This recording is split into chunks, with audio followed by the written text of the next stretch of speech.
ఇక కుంభరాశి వారికి ఈ వారం ఎలా ఉంటుంది గురువుగారు? కుంభరాశి వారికి శుక్రగ్రహ యోగం భాగ్యస్థానంలో శుభాన్ని ప్రసాదిస్తోంది.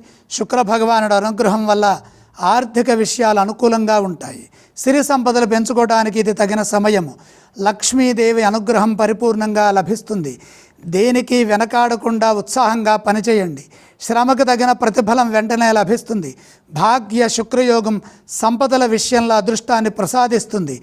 ధర్మబద్ధంగా సకాలంలో మీ కర్తవ్యాలను మీరు ప్రారంభించినట్లయితే వృత్తి ఉద్యోగ వ్యాపారాల్లో ఎదురయ్యే ఆటంకాలను అధిగమించి మంచి సత్ఫలితాలను సాధిస్తారు.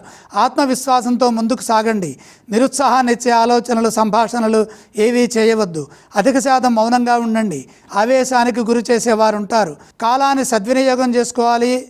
కావాలని ఇబ్బంది కలిగించే వ్యక్తులు ఉంటారు కాబట్టి ఎట్టి పరిస్థితుల్లో వ్యతిరేకంగా సంభాషించవద్దు. అపార్థాలకు తావు లేకుండా మాట్లాడాలి. శాంతంగా ముందుకు సాగాలి.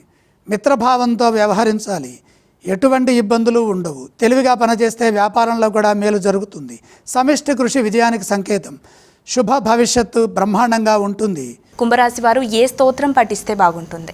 కుంభరాశి వారు నవగ్రహ శ్లోకాలు చదువుకోవాలి. అలాగే ఏ ఆలయాన్ని సందర్శించాలి? కుంభరాశి వారు నవగ్రహాలని దర్శించడం మంచిది. ఇక ఏవేం దానం చేస్తే బాగుంటుంది?